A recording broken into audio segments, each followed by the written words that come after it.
Here he comes now.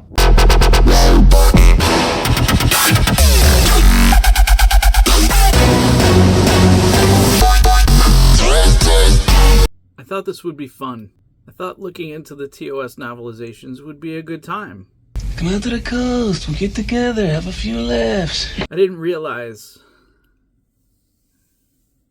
I would be entering an alternate universe where nothing was as it seemed, and we would still be talking about Carol Marcus. So this last book by Vonda McIntyre was, in a lot of ways, more straightforward than the last two books. It only takes 26 pages this time before getting to something that was actually in the movie.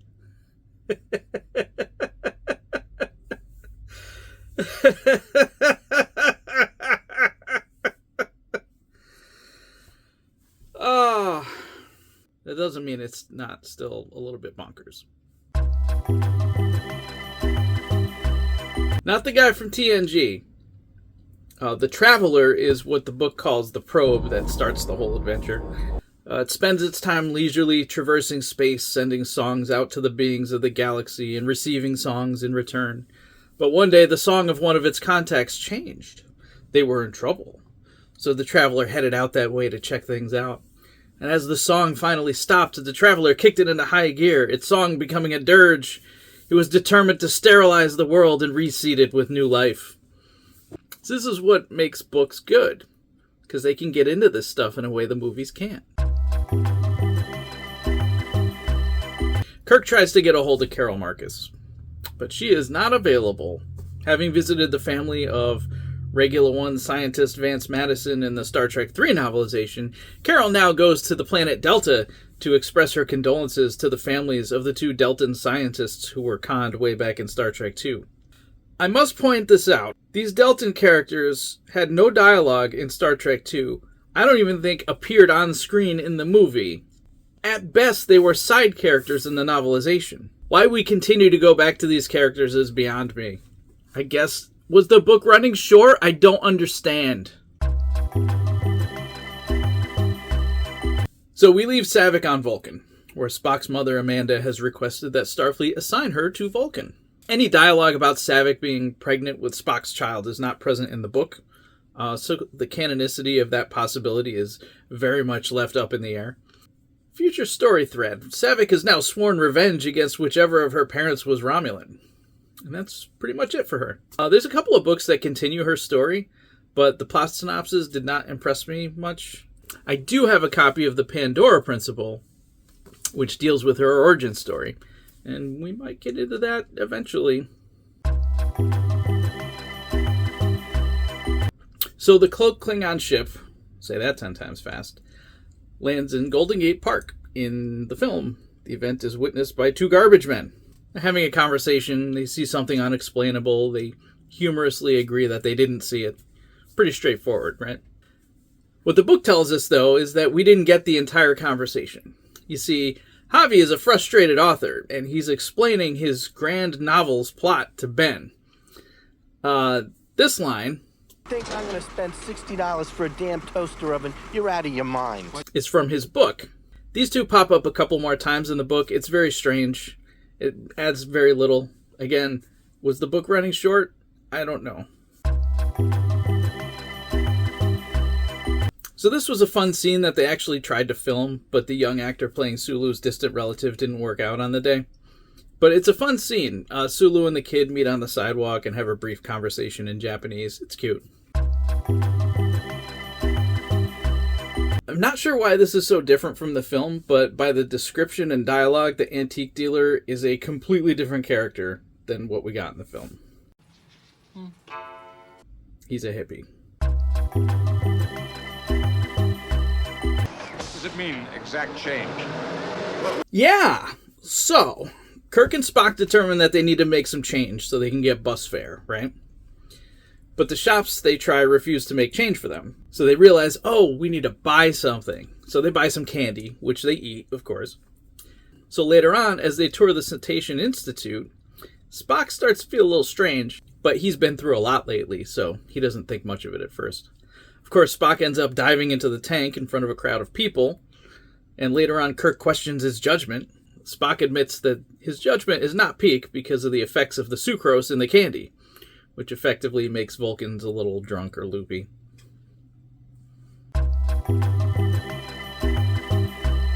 How do we know he didn't invent the thing? In talking to Dr. Nichols, Scotty recognizes that he is in fact Marcus Nichols, who was historically the inventor of a variety of things, including transparent aluminum.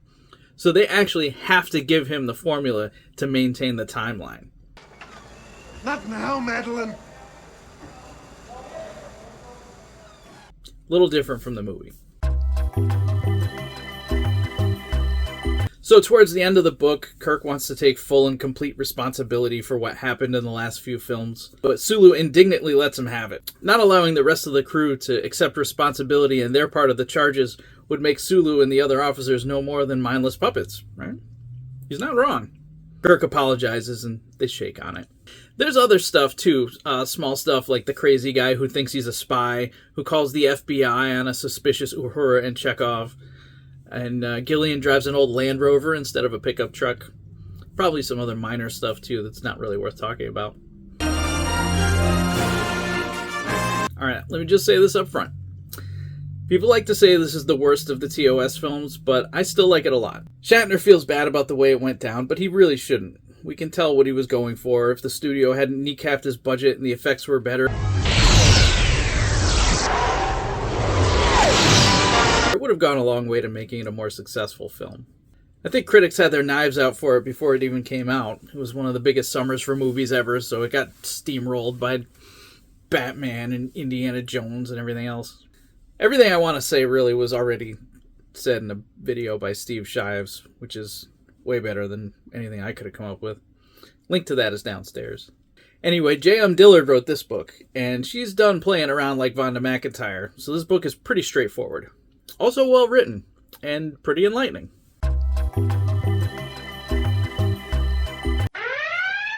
So the movie obviously doesn't have time to delve deep into Sybok's origins. That's what novelizations are for. So Sybok's mother was Teray, a Vulcan priestess. Teray and Sarek's marriage was annulled when she decided to join the priesthood, which you're allowed to do that when you join the priesthood, if you want. And there had only been one mating cycle, which Sarek had thought was fruitless. Teray gave birth to Sybok in secret, never telling Sarek about his existence. She raised him to be a savior of his people. In her position as High Master, she often entered the halls of ancient thought where the katras of the earlier masters are stored.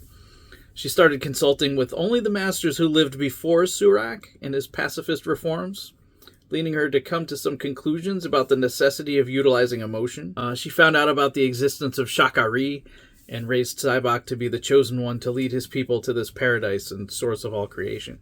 So because of her emotion-embracing teachings, she was eventually stripped from her position as the High Master of the Kolinaru. She wasn't banished, though, because her son was talented enough to stick around with the Vulcan adepts to learn the mental arts and philosophies. Teray was fine with this because Sybok was as intellectually gifted as his father, and already as skilled in the mental arts as his mother. And whatever he learned from the Vulcan adepts would only help Teray as she taught her son all the old teachings, that the key to self-knowledge was emotion, not logic, and the reality of Shakari. So after Teray's death, Sarek found out about his other son, and had him over at the house once, where Sybok was embraced as warmly as Vulcans can. Sybok was a great influence on Spock, which we'll get into, but he didn't stick around, and they only met just the once. Not long after Sybok started on his renegade path. So Nimbus 3 was claimed by the Federation, Romulans, and Klingons, and someone had the bright idea of making it a peace project between the three governments. A planet where weapons were not allowed, hence the title Planet of Galactic Peace, which of course becomes ironic. All three governments appeared to work hard on it at first, sending settlers. Maybe some of those settlers were prisoners and other dregs of society sometimes. But while the governments argued over the details of how the planet would operate, the settlers managed to quickly deforest the planet, empty the mines, ruin the ecosystem by farming using toxic chemicals banned everywhere else. So after about 20 years of no diplomatic progress, the planet was ruined. The water was gone, the settlers started fighting each other with homemade weapons for whatever resources were left. Trade stopped since there was nothing for the settlers to sell and they had no money to buy anything. St. John Talbot claims it was meant to fail, that the effort was just to satisfy Federation peacemongers. But no one in the Federation hierarchy ever expected it to succeed, and they all put as little effort into it as possible. Just in case you were wondering. That's the only real mention of her in this book, though, aside from Kirk wondering if his life would have been different if he'd married her. Caitlin Darr is the new Romulan ambassador to Nimbus 3. She's 1/4 human, though, which is why her name is Caitlin. The book makes a big deal of how Caitlin is a human name, and how it's so weird that this Romulan has a human name, and I had never once given it a second thought. Like, sure, it doesn't sound totally like a Romulan name, but it also doesn't not sound like a Romulan name. I don't know. She had an uphill battle to fight against this blot on her ancestry. She applied for the diplomatic service, and knowing she'd be given a bad assignment, requested Nimbus 3. Her ancestry might be her secret pain. Maybe. It's not specified. We'll get into everybody's pain later. Yeah, so Captain Claw. He's the best gunner in the Klingon Empire. And its youngest captain. His first officer, Vixis, is kind of into him, and vice versa. And over the course of the book, they fall in love in the Klingon way, which is apparently to think the other person wants to kill you, then get together and conspire to kill one of the other officers who was thinking about doing a mutiny. These two aren't exactly the greatest subplot, but we need more Klingon power couples in Star Trek, just generally, I think. Yeah, so as a kid, Spock had been on a diplomatic track following his father's footsteps, because, that's what you do. It's logical, right? But during his visit, Sybok asked him if that was what he really wanted, and if it was logical to just blindly follow tradition. And it started Spock thinking. I really like how they put Sybok into the story in such a way that it retroactively had an effect on Spock's character development over time. I thought that was really effective. No one in the book or film seems particularly concerned with the gazillions of years it would take, even at warp, to reach the center of the galaxy. I'm okay with this, since at least as far back as TOS, they did this with the outer edge of the galaxy too. We're leaving the galaxy, Mr. Mitchell. Ahead, warp factor 1. So at least there's symmetry. Very sad life. Probably have very sad death. But at least there is symmetry. The real problem is getting through the Great Barrier, the thing that's protecting the center of the galaxy. Oh, hey, did I mention that Sybok is brilliant at astrophysics? I thought this was a bit too convenient, but then I remembered that all of this was set in motion by Therese actions, including Sybok's father being one of the most brilliant minds on Vulcan. She knew that he'd need to have these skills, like astrophysics. So anyways, he applies a modification to the Enterprise's shields, and that's how they make it through the barrier. Is it also a little too convenient that the Klingons copy their shield modifications, partially by hacking into the Enterprise's computer while the crew are too busy being Sybok's groupies? Yes. Yes, it is. Is there a reason the shield modifications aren't a thing in the movie? Probably special effects budget. If you're enjoying this video, why not buy my book? Flight of the Pangolin is the story of an intrepid group of heroes who decide to exit the solar system over the objections of an isolationist faction. There's actually a lot more going on than that. There's space pirates, a giant spider for no reason, all kinds of other things. Buy it now online wherever you buy books or at our website, www.thepangolinrepublic.com. You can also get fun t-shirts and random other stuff if you want.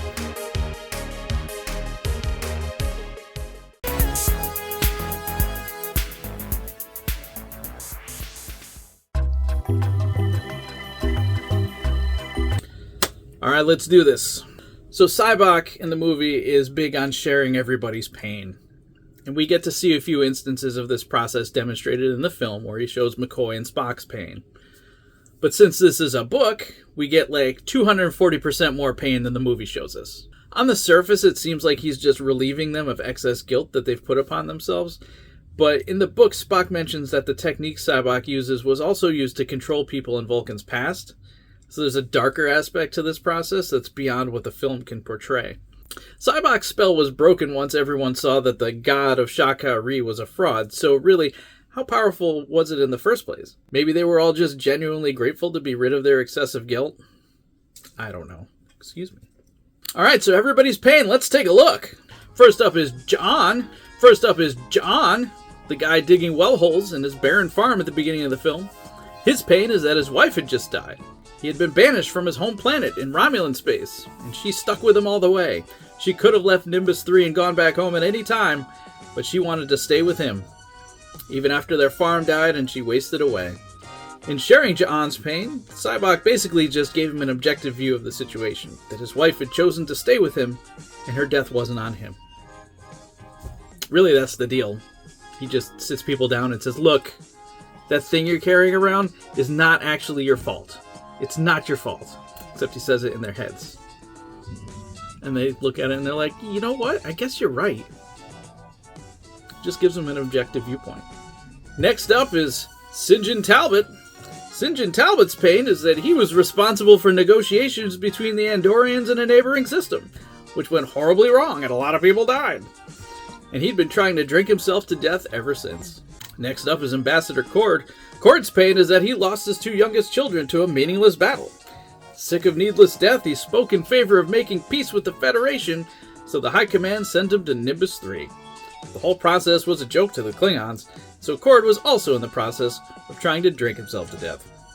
Up next is Sybok. Sybok at one point shares his own pain with Ja'an. In the Hall of Ancient Thought 1 year after his mother's death, Sybok visited her Katra, mentally assaulting the Watchers sent to guard him. He found Tere's consciousness and she imparted the location of Shaka-Ri to him. He passed out, and when he awoke, his mother's Katra was gone, and he was banished from Vulcan. We don't get to learn Uhura's pain, as Sulu watches Sybok's process on her and it works to ratchet up the tension for his own character. What's about to happen? And then we... Get over there! Alright, I'm not going to keep going. And then we see Sulu's pain, in greater detail than anyone else's. Over 13 pages. Sulu was back on the colony of Genjitsu, where he grew up. Genjitsu was kind of on the Klingon border, and one day his village was raided. Sulu and his friend were in the local grocery run by an old couple. The grocery was destroyed, and Sulu ran home to get help, but he briefly lost his way in the woods. He eventually made it home to his mother. They went back to the grocery to help the injured, but the old lady was dead. Sulu had blamed himself for her death for all these years, but Sybok made him realize that she was already dead before he had left. The time he spent lost in the woods didn't matter, that her death wasn't his fault, and him bringing help was, helpful. Just wanted to give the guy a hug, We don't find out Chekhov's pain, but he realizes later that Sybok spoke to him in his mind in Russian. Would it surprise you that Scotty's pain is the death of his nephew, Peter Preston, from 3 movies ago? I sure hope we're done talking about that guy. You're a tiger. So those are the highlights. There's some other bits, too. The new Enterprise is very much a lemon, even more so than it appears in the film. Spock doesn't know how to ride a horse and does some injury to his delicate bits. There's an implication that the party at the end of the film has a larger impact on galactic peace than is possible. It's just a party, guys. Let's calm down. There's no treaties being signed. But more on that in our last book. So this book, also by J.M. Dillard, does a lot of work to shore up the premise of the film. If you think some characters' attitudes are maybe a bit more racist than they should be, and even some of the actors felt that way, Brock Peters had trouble with this line. I must protest. To offer Klingons safe haven within Federation space is suicide. Klingons would become the alien trash of the galaxy. And if we dismantle the fleet, we'd be defenseless before an aggressive species with a foothold on our territory. The opportunity here is to bring them to their knees. Then we'll be in a far better position to dictate terms. And Nichelle Nichols refused to say this line. Guess who's coming to dinner? So the book does too. And J.M. Dillard takes some pages from the Vonda McIntyre playbook to do so. I think I'm going to lose my mind because... Okay. So, in order to understand everything that's happening in this book, we have to understand a few things. Even though there were only around 2 years between the release of Star Trek 5 and 6, 10 years have passed since our heroes killed Fake God and partied with the Klingons. 10 years. And in that time, a lot of things have happened. Kirk and Carol Marcus made up, got together, and as he prepares to retire, Kirk is planning on helping Carol run Marcus Labs. But there's one small problem. Okay, I can't believe that this never crossed my mind since 1991. I should turn in my Star Trek Geek card. Remember back in the TOS episode Errand of Mercy, where the omnipotent Organians forced a peace treaty between the Klingons and the Federation? You can't just stop the fleet. What gives you the right? You can't interfere. What happens in space is not your business. Unless both sides agree to an immediate cessation of hostilities, all your armed forces, wherever they may be, will be immediately immobilized. Now, the Organians have disappeared. No one knows what happened to them. They didn't leave a note behind or anything. And without the omnipotent, non-corporeal beings to enforce the peace, the Klingons are ready to rock and roll. So, if you remember from the movie, the Klingons have developed technology where they can fire their ships while cloaked. Finally. Well, here in the book, they tested this technology out in unprovoked attacks on 2 Federation colonies, Kudau and Themis. So the outcome of this is pretty familiar to any of you who lived through 9/11. The Hawks and Starfleet Command start coming out of the woodwork. Weapons manufacturers are making themselves available to Starfleet for new contracts. The media is whipping up public sentiment against the Klingons, even though the Klingon government has disavowed the attacks as the responsibility of pirates acting independently. Carol Marcus had her lab on Themis. Some of her colleagues were killed, and she's left in a coma with the only thing keeping her alive being 23rd century technology. So for Kirk in particular, and for any Federation citizen in general, the list of reasons to dislike the Klingons at this point in the book series is extensive. A lot of people criticize Star Trek at times like this, not least of which was Gene Roddenberry, who hated pretty much everything about this plot. He liked to believe that humanity had grown beyond this sort of thing, and I think there's a lot of value to his utopian depiction of the future as something to aspire to. But anyone who's had a nice yard will tell you that it takes work. It takes vigilance and industriousness to get out there and pull weeds once in a while. It takes intelligence to know the difference between weeds and plants. It's human nature to be complacent, to backslide at times. I see every insane admiral on every version of the show as exactly that. Cracks in the dam that need to be patched up. Maintenance is necessary. So as long as the moral of the story is, hey, we should fix things like this when they come up, and not, gee, everyone around here seems to be varying degrees of evil, guess we just better get used to it, I think it works. Maybe I'll do a video essay on this someday. I have a lot of thoughts. So before the Organian Treaty, Valeris' parents were stationed with the Vulcan Diplomatic Corps. They attempted to start talks with the Klingons, but her mother was killed. Her father drifted from the teachings of Surak, isolated himself, and Valeris was raised mostly by their human maid, with very little Vulcan training. The Klingons attacked again. Her father died of degenerative brain disease not long after. Valeris returned to Vulcan with most of a childhood's worth of Vulcan education to catch up on, leaving her a somewhat atypical Vulcan, with some reason to mistrust Klingons. Azitbur was Chancellor Gorkon's daughter and successor as Chancellor. She was kind of into Brigadier Kurla. Have you lost your mind? And vice versa, though for much of the book this potential love connection was interfered with by General Chang. Cry havoc! And let's slip the dogs of war! Who was working to isolate her from her inner circle. While she was no fan of humans, she trusted her father in the peace process, but was not above going to war if necessary. So in the film, the Enterprise needs to cross the Klingon border and essentially bluff the border guard, right? So they can't use the universal translator because it would be recognized. So someone had to speak Klingon to the border guard, and there's this hilarious scene where suddenly the bridge crew are poring over all these huge books looking for the right words.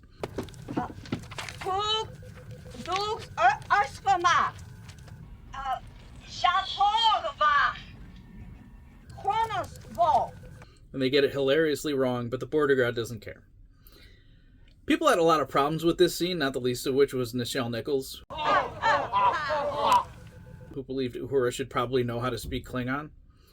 I very much agree with this take, and one of the things I love about Strange New Worlds is that we get to see Uhura being that capable. I hear you speak 12 languages. 37. Instead of, the butt of a sight gag. It is funny, though. Anyway, in the book, the issue isn't that the Universal Translator would be recognized, but that the Universal Translator had been sabotaged. Big difference. But I guess they thought it would be quicker to just say it would be recognized rather than, adding on another sabotage portion to the plot. J.M. Dillard must have gotten a memo very late in the writing process to add some content from the TNG two-parter Unification, so she added a reference to Pardek being the assistant to Romulan Ambassador Nonklis. Aside from the... Perhaps you're aware of the small role I played in the overture to peace with the Klingons. History is aware of the role you played, Ambassador. Not entirely. It was I who committed Captain Kirk to that peace mission, and I who had to bear the responsibility for the consequences to him and to his crew. I feel like the episode Unification didn't do a ton of tying in with the film either. It's a bit of a reach, really. I mean, maybe all the tie-ins are in the Unification novelization? I don't know. I'm not reading that anytime soon. Some little nuggets. General Cord from Star Trek V was in Gorkon's inner circle of advisors. Does not appear in the film. Also aboard Kronos 1, the doctor was dead and the sickbay had been destroyed in the attack, which is why there was no Klingon doctor attending to Gorkon and no facilities or equipment for McCoy to use. So that's basically it. We made it, barely, through 6 original series Star Trek films. But now when I watch these films, I'll be uneasy in the knowledge that at all times, Carol Marcus is lurking, just off screen, waiting. Don't expect another video like this for a month or so. I need a vacation.